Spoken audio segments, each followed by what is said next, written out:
কাজী farm sponsored দীপ্ত আলাপে অর্থনীতির ৬৩তম পর্বে সবাইকে শুভেচ্ছা। আমি আসরার চৌধুরী।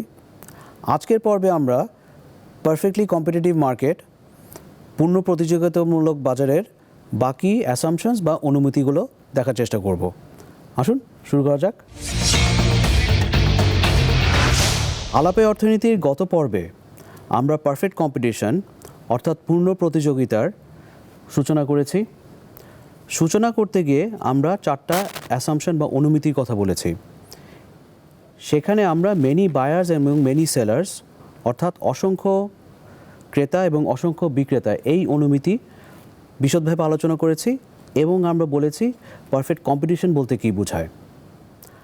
আজকের পর্বে আমরা বাকি যে 3টা গুরুত্বপূর্ণ অ্যাসাম্পশনস বা অনুমিতি আছে সেগুলো দেখব। অনুমিতিগুলো কি? প্রথম অনুমিতিটা যেটা আমরা আজকে দেখব সেটা হচ্ছে হোমোজেনাস গুডস। দ্বিতীয় অনুমিতি যেটা দেখব আমরা সেটা হচ্ছে পারফেক্ট ইনফরমেশন। এবং তৃতীয় যে অনুমিতি আমরা দেখব সেটা হচ্ছে ফ্রি এন্ট্রান্স আর ফ্রি এক্সিট। আমরা প্রথমে হোমোজেনাস গুডস অ্যাসাম্পশনটা দেখি। হোমোজেনাস গুডসের অ্যাসাম্পশনটা সর্বপ্রথম অস্ট্রিয়ান অর্থনীতিবিদ কার্ল মেঞ্জার 1871 সালে ওনার প্রিন্সিপালস অফ ইকোনমিক্স বইয়ে ইন্ট্রোডিউস করেন। ওনার ব্যাকগ্রাউন্ড অর্থনীতির ব্যাকগ্রাউন্ড ছিল না, সায়েন্সের ব্যাকগ্রাউন্ড ছিল ওনার। সেই জন্য উনি হোমোজেনাস শব্দটা ইন্ট্রোডিউস করেন এবং বাংলাদেশে এটার হুবহু অনুবাদ করা হয় সমগোত্রীয় দ্রব্য বা সমগোত্রীয় সেবা। উনি যদিও হোমোজেনাস শব্দটা বলেছেন, কিন্তু এটা ব্যাখ্যা করতে গিয়ে উনি বলেছেন হোমোজেনাস দ্রব্য হচ্ছে আইডেন্টিক্যাল গুডস, যে দ্রব্যগুলো একজন ভোক্তাকে সমপরিমাণ ইউটিলিটি বা উপযোগ দেবে। যদি দ্রব্যগুলোর আয়তন আকার ভিন্নও হয়, এগুলো প্রত্যেকটা উপযোগ একই বা ইউটিলিটি একই দেবে। আমরা এখন হোমোজেনাস গুডসটা কনজিউমারদের ক্ষেত্রে দেখি। এরপরে আমরা দেখব হোমোজেনাস গুডসটা প্রডিউসারদের ক্ষেত্রে। কেন আমরা দুটো দেখব? কারণ আমাদের বিশ্লেষণটা হচ্ছে মার্কেট অ্যানালিসিস। মার্কেটে দুটো পক্ষ আছে, একটা কনজিউমাররা, একটা হচ্ছে সেলাররা। প্রথমে তাহলে আমরা কনজিউমারদেরটা দেখি। কার্ল মেঞ্জার যেভাবে উপস্থাপন করতে চেষ্টা করেছিলেন, আমাদের দুটো দ্রব্য আছে, একটা হচ্ছে ডিম, ডিমগুলো সবগুলো ব্রাউন এগস, আরেকটা হচ্ছে লাল রঙের পেন্সিল। এই পেন্সিলগুলোর সব কয়টার ইন্টেন্সিটি হচ্ছে 2B অথবা HB, যেটা আমাদের খুশি আমরা ধরতে পারি। হোমোজেনাস গুডসের সাথে আমাদের ইনডিফারেন্স কার্ভস অ্যানালিসিসে পরিচয় কিন্তু হয়েছে। দুটো দ্রব্য যদি আইডেন্টিক্যাল হয় তাহলে ভোক্তা বা কনজিউমার অবশ্যই দ্রব্য থেকে সমপরিমাণ ইউটিলিটি ভোগ করবেন। দুইটা দ্রব্য যদি আইডেন্টিক্যাল হয়, ইনডিফারেন্স কার্ভস অ্যানালিসিসে আমরা কি বলেছি? দ্রব্য দুটো একে অপরের পারফেক্ট সাবস্টিটিউট অর্থাৎ পরিপূর্ণ বিকল্প। যেহেতু আমরা বাজারের কনসেপ্ট করছি, যেহেতু বাজারের মূল সিগন্যালটা হচ্ছে প্রাইস, একজন ভোক্তার কাছে সব কয়টা ডিম ছোট বড় আছে ডিমগুলোর মধ্যে, কিন্তু ডিমগুলো যদি তার কাছে আইডেন্টিক্যাল মনে হয়, অর্থাৎ একটা ডিম আরেকটা ডিমের পারফেক্ট সাবস্টিটিউট অথবা একটা পেন্সিল আরেকটা পেন্সিলের পারফেক্ট সাবস্টিটিউট, তাহলে ভোক্তা কী করবে? সব কয়টা ডিমের জন্য একই দাম অফার করবেন, সব কয়টা পেন্সিলের জন্য একই দাম অফার করবেন। তাহলে গুডস যখন হোমোজেনাস হবে, আইডেন্টিক্যাল হবে, ভোক্তার চোখে গুডসের দামটা সেম থাকবে। এখন আমরা প্রডিউসারদের ক্ষেত্রে ব্যাপারটা বোঝার চেষ্টা করি। আমরা শুরু করেছি যে ভোক্তারা আইডেন্টিক্যাল গুডসের জন্য একই দাম অফার করবেন। বিক্রেতা যারা ওই ডিম বিক্রি করছেন অথবা পেন্সিল বিক্রি করছেন, তারা কিন্তু জানেন যে ভোক্তারা আইডেন্টিক্যাল দ্রব্যকে একই দাম অফার করবেন। এখন আমাদের দুইজন বিক্রেতা আছে, বিক্রেতা 1, বিক্রেতা 2।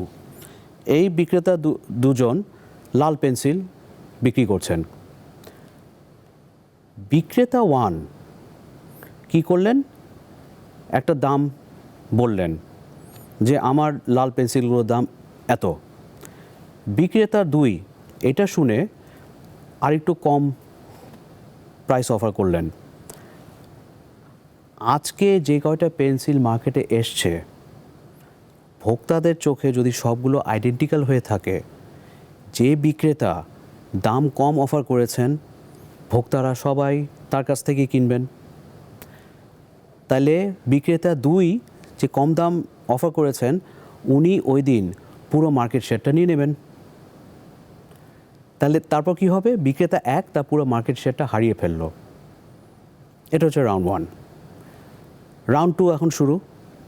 বিক্রেতা 1 উনি করলেন কি, গতকাল বিক্রেতা 2 উনি যে দামে পেন্সিল বিক্রি করেছেন বিক্রেতা 1 এখন তার চেয়ে আরও কম দামে অফার করলেন। ভোক্তাদের চোখে কি প্রাইসটা তো সেম হবে, যার কাছ থেকে কম পাওয়া যাবে ভোক্তারা তার কাছ থেকে কিনবেন। তাহলে ওই দিন সমস্ত পেন্সিল বিক্রেতা 1 বিক্রি করবেন। কি হবে, বিক্রেতা 2 ওই দিন তার পুরো মার্কেট শেয়ার হারিয়ে ফেলবেন। পরের দিন অন্যজন আরও কম দাম অফার করবেন, তারপরের দিন আরেকজন আরও কম দাম অফার করবেন। এই যে রাউন্ড 3 রাউন্ড 4 এটা কি অনির্দিষ্টকালের জন্য চলবে? অনির্দিষ্টকালের জন্য চলবে না। এটা কখন থেমে যাবে, যখন কি না একটা মিনিমাম প্রাইসে এসে পেন্সিলগুলো বিক্রি হবে। মিনিমাম প্রাইসের দুটো ঘটনা আছে, হয় পেন্সিলগুলো কস্ট প্রাইসে বিক্রি হবে অথবা পেন্সিলগুলো কস্ট প্রাইসের থেকে একটু বেশি দামে বিক্রি হবে। এই দুটো কন্ডিশন বলার উদ্দেশ্যটা কি, এই যে এতক্ষণে আমরা একটা গেম বললাম রাউন্ড 1 রাউন্ড 2, এই গেমটা 1889 সালে সর্বপ্রথম প্রবর্তন করেন ফরাসি ম্যাথমেটিশিয়ান এবং ইকোনমিস্ট জোসেফ বার্ট্রান্ড। এইটাকে বলা হয় বার্ট্রান্ড প্যারাডক্স। বার্ট্রান্ড ডুওপলি অর্থাৎ একটা মার্কেট অ্যানালাইসিস করেন যেখানে 2 জন বিক্রেতা আছে, যেমন আমাদের সেলার 1 সেলার 2 একটু আগে আমরা বলেছি, এবং এই মার্কেটে হোমোজেনাস দ্রব্য বিক্রি হচ্ছে। হোমোজেনাস দ্রব্যটা কী দামে বিক্রি হচ্ছে, খুবই অল্প দামে বিক্রি হচ্ছে। P=MC অর্থাৎ তার কস্ট প্রাইসে বিক্রি হচ্ছে। বার্ট্রান্ড তখন ধাঁধার মধ্যে পড়ে গেলেন, প্যারাডক্স। ডুওপলি, 2 জনের মার্কেট পাওয়ার থাকার কথা ছিল, কিন্তু তারা কম্পিটিশনের মাধ্যমে ওই দ্রব্যটা P=MC-তে বিক্রি হচ্ছে। এখান থেকে আমরা দুটো সিদ্ধান্তে আসতে পারি। যদি P=MC-তে বিক্রি হয় তাহলে ওই ডুওপলিতে পারফেক্ট কম্পিটিশন আছে, কিন্তু যেহেতু 2 জন বিক্রেতা আছে ওরা কিন্তু নিজেদের মধ্যে আলাপ করতে পারে যে আমাদের P=MC পর্যন্ত নামার দরকার কি, P>MC আমরা একটা মাত্রায় আমরা থেকে যাই, তাহলে কি হবে, আমাদের দুজনেরই লাভ হবে। এই জিনিসটা ডুওপলিতে সম্ভব, কলিউশন। সেই জন্য হোমোজেনাস গুডস যখন আমরা আলোচনা করব আমাদের প্রথম অ্যাসাম্পশনটা দরকার, অর্থাৎ many buyers and many sellers, অসংখ্য ক্রেতা এবং অসংখ্য বিক্রেতা। তাহলে আমরা এই দুটো অ্যাসাম্পশন এক করি।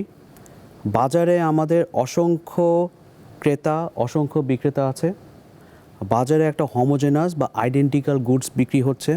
মেনি বায়ার্স অ্যান্ড মেনি সেলার্সের আরেকটা বৈশিষ্ট্য আমরা লক্ষ্য করেছিলাম যে কোনো বায়ার বা কোনো সেলারের সিগনিফিক্যান্ট কোনো মার্কেট শেয়ার নাই যার মাধ্যমে তিনি মার্কেটকে প্রভাবিত করতে পারবেন। তাহলে পারফেক্ট কম্পিটিশনে যদি মেনি বায়ার্স এবং মেনি সেলার্স থাকে, ওই দ্রব্যটা কি, ওই দ্রব্যটা এফিশিয়েন্টলি অ্যালোকেটেড হবে। ওই দ্রব্যটা একটা দামে যেটা অ্যালোকেটেড হবে তাতে কোনো ইনফ্লুয়েন্স থাকবে না, বায়াররাও ইনফ্লুয়েন্স করতে পারবেন না, সেলাররাও ইনফ্লুয়েন্স করতে পারবে না। আমাদের পরের যে অ্যাসাম্পশন বা অনুমিতিটা আছে, এই অ্যাসাম্পশন বা অনুমিতিটা হচ্ছে পারফেক্ট ইনফরমেশন। এই পারফেক্ট ইনফরমেশনটা সর্বপ্রথম উইলিয়াম স্ট্যানলি জেভেন্স, ইংল্যান্ডের, উনি the theory of political economy, এবং পরবর্তীকালে 1881 সালে ফ্রান্সিস এজওয়ার্থ উনি ম্যাথমেটিক্যাল সাইকিক্স এই বইতে ইন্ট্রোডিউস করেন। পারফেক্ট ইনফরমেশনটা হচ্ছে, আমরা many buyers and many sellers ব্যবহার করেছি, আমরা হোমোজেনাস গুডস ব্যবহার করেছি, আমরা বলেছি কোনো বায়ার্স বা কোনো সেলার্সের কোনো সুনির্দিষ্ট বা সিগনিফিক্যান্ট মার্কেট শেয়ার নাই যার মাধ্যমে সে বাজারকে প্রভাবিত করতে পারবে। জেভেন্স এবং এজওয়ার্থ ওনারা এই সিদ্ধান্তে উপনীত হলো যে প্রতিটা ট্রানজ্যাকশনের জন্য পারফেক্ট ইনফরমেশন দরকার। যদি ইনফরমেশনটা পারফেক্ট না থাকে, অর্থাৎ ক্রেতারা বাজারের দাম সম্পর্কে ওয়াকিবহাল না থাকেন, বিক্রেতা তারাও যদি বাজারের দাম সম্পর্কে ওয়াকিবহাল না থাকেন, তাহলে যে কোনো এক পক্ষ বাজারের দামকে প্রভাবিত করতে পারবে।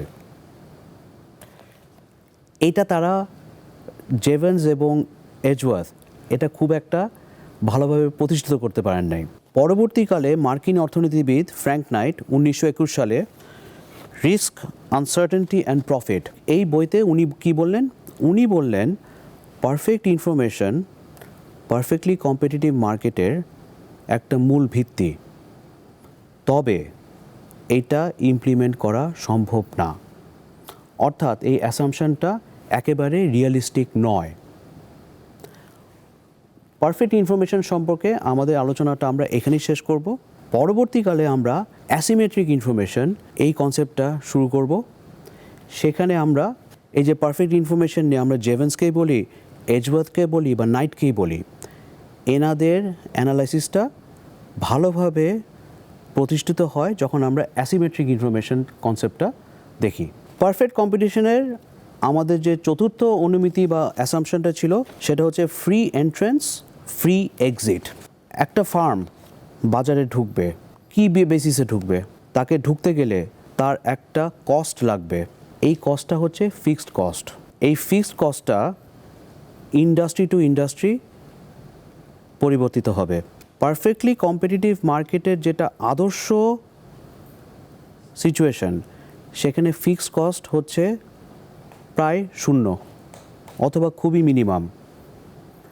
এই ফিক্সড কস্ট যদি মিনিমাম হয় তাহলে যে কেউ ঢুকতে পারে, কিন্তু ফিক্সড কস্টটা নির্ধারিত হবে ইন্ডাস্ট্রির কী অবস্থা। যে কোনো ইন্ডাস্ট্রি একটা নির্দিষ্ট সময়ের জন্য তার একটা ক্যাপাসিটি থাকে, অর্থাৎ ওই ইন্ডাস্ট্রিটা বাজারে যে ডিমান্ড হচ্ছে সেই ডিমান্ডটা তৈরি করতে পারছে কিনা, যতগুলো ফার্ম আছে। যদি ইন্ডাস্ট্রি বাজারের যে ডিমান্ডটা আছে সেটা তৈরি করতে না পেরে থাকে, তাহলে নতুন ফার্মস ওই ইন্ডাস্ট্রিতে ঢোকার একটা ইনসেন্টিভ পাবে। এইটাই হচ্ছে ফ্রি এন্ট্রেন্স। ফ্রি এন্ট্রেন্স মানে ফিক্সড কস্ট যে জিরো হবে বা ফিক্সড কস্ট যে খুব শূন্যের কাছাকাছি থাকবে তা নয়। ফিক্সড কস্টটা এমনভাবে হবে ইন্ডাস্ট্রি ফুল ক্যাপাসিটিতে আসে নাই, নতুন ফার্মস এখানে ঢুকতে পারবে। ঠিক আছে, ইন্ডাস্ট্রিটা ফুল ক্যাপাসিটিতে নাই, নতুন ফার্মস ঢোকার একটা ইনসেন্টিভ পাবে, নতুন ফার্মস ঢুকছে। কিন্তু ইন্ডাস্ট্রিতে একটা ক্যাপাসিটি আছে। এই ক্যাপাসিটি আসলে কি হবে? এই ক্যাপাসিটি আসলে দুটো ঘটনা ঘটবে। যখন একটা ইন্ডাস্ট্রি তার সমস্ত ফার্ম যা উৎপাদন করছে তার ক্যাপাসিটি ফুলফিলড হয়েছে, স্যাচুরেটেড হয়েছে, এই ইন্ডাস্ট্রিতে জিরো ইকোনমিক প্রফিট হবে। নতুন ফার্ম আর ঢোকার ইনসেন্টিভ পাবে না। ফিক্সড কস্ট দিয়ে ঢুকতে হবে তাকে, কিন্তু সে তখন দেখবে যে এই ইন্ডাস্ট্রিতে ঢুকে লাভ নাই, কারণ এই ইন্ডাস্ট্রিটা স্যাচুরেটেড হয়ে গেছে। আরেকটা কি হতে পারে? ওই ইন্ডাস্ট্রির মধ্যে যেসব এক্সিস্টিং ফার্ম আছে, ইন্ডাস্ট্রি ক্যাপাসিটিতে চলে আসছে, কিছু কিছু ফার্ম একটা ইন্ডাস্ট্রিতে সবসময় প্রফিট করে, কিছু কিছু ফার্ম একটা ইন্ডাস্ট্রিতে সবসময় ব্রেক ইভেনে থাকে, কিছু কিছু ফার্ম ইন্ডাস্ট্রিতে লসে থাকে। লং রানে যখন একটা ইন্ডাস্ট্রিতে কোনো ফার্ম লসে থাকে, তখন সে সিদ্ধান্ত নেবে ওই ইন্ডাস্ট্রি থেকে এক্সিট করবে। শর্ট রানে সে করতে পারে না, কারণ এই যে ফিক্সড কস্ট দিয়ে সে ঢুকেছিল ইন্ডাস্ট্রিতে, এই ফিক্সড কস্ট তাকে রিকভার করতে হবে। এই ফিক্সড কস্ট রিকভার না করা পর্যন্ত সে এক্সিট করতে পারবে না। যখন ফার্মটা লং রানে চলে আসবে, তখন সে সিদ্ধান্ত নিতে পারে, ঠিক আছে আমি ইন্ডাস্ট্রিতে আর থাকবো না, আমি এক্সিট করব। তাহলে একটা ইন্ডাস্ট্রি যদি ফুল ক্যাপাসিটিতে না থাকে, ইন্ডাস্ট্রিতে যদি পজিটিভ ইকোনমিক প্রফিট হয়, নতুন ফার্ম ঢোকার ইনসেন্টিভ পাবে, তার এন্ট্রেন্সটা ফ্রি, মানে তারা ইচ্ছা মতো ঢুকতে পারে, ফিক্সড কস্ট যাই হোক। যদি ইন্ডাস্ট্রিতে জিরো ইকোনমিক প্রফিটের চেয়ে হয়ে গেছে বা নেগেটিভ হচ্ছে, এক্সিস্টিং ফার্মসরা এক্সিট করবে অথবা নতুন ফার্ম ঢুকবে না। আমাদের সামারিতে আমরা কি বলতে পারি? পারফেক্ট কম্পিটিশন এমন একটা পরিস্থিতি যেখানে অসংখ্য বায়ার্স এবং অসংখ্য সেলার্স থাকবে, যাদের মার্কেট শেয়ার প্রায় জিরো বা খুবই মিনিমাম, মার্কেট প্রভাবিত করতে পারবে না। দ্রব্য বিক্রি হবে হোমোজেনাস প্রোডাক্ট, ইনফরমেশনটা পারফেক্ট থাকবে এবং ফ্রি এন্ট্রি এবং ফ্রি এক্সিট থাকবে। তাহলে কি হবে? এই ইন্ডাস্ট্রির আউটকামটা একটা ন্যাচারাল আউটকাম হবে। এখানে বায়ারদের কোনো ইনফ্লুয়েন্স থাকবে না, এখানে সেলারদেরও কোনো ইনফ্লুয়েন্স থাকবে না। এর সাথে ইভলিউশনের একটা সম্পর্ক আছে। ইভলিউশন কি বলে? Survival of the fittest. অর্থাৎ লং রানে যে কয়টা ফার্ম ইন্ডাস্ট্রিতে থাকবে তারা অবশ্যই এফিশিয়েন্ট ফার্ম, আদারওয়াইজ তারা ইন্ডাস্ট্রিতে থাকতে পারতো না। আবারও বলছি, আমরা পারফেক্ট কম্পিটিশন বাস্তবে দেখা যাবে না। পারফেক্ট কম্পিটিশন একটা বেঞ্চমার্ক। আমরা যখন অন্য যে কোনো মার্কেট দেখব তখন আমরা পারফেক্ট কম্পিটিশনের সাথে তুলনা করব, সেখান থেকে আমরা আমাদের পলিসি তৈরি করার চেষ্টা করব। আমাদের ফেসবুক পেজে লাইক দিবেন, কমেন্ট করবেন, ফলো করবেন। আমাদের ইউটিউব চ্যানেলে লাইক দেবেন, সাবস্ক্রাইব করবেন, কমেন্ট করবেন এবং অবশ্যই বেল আইকনটা প্রেস করতে ভুলে যাবেন না। আপনাদের সাথে আবারও দেখা হবে। সেই পর্যন্ত ভালো থাকবেন, সুস্থ থাকবেন।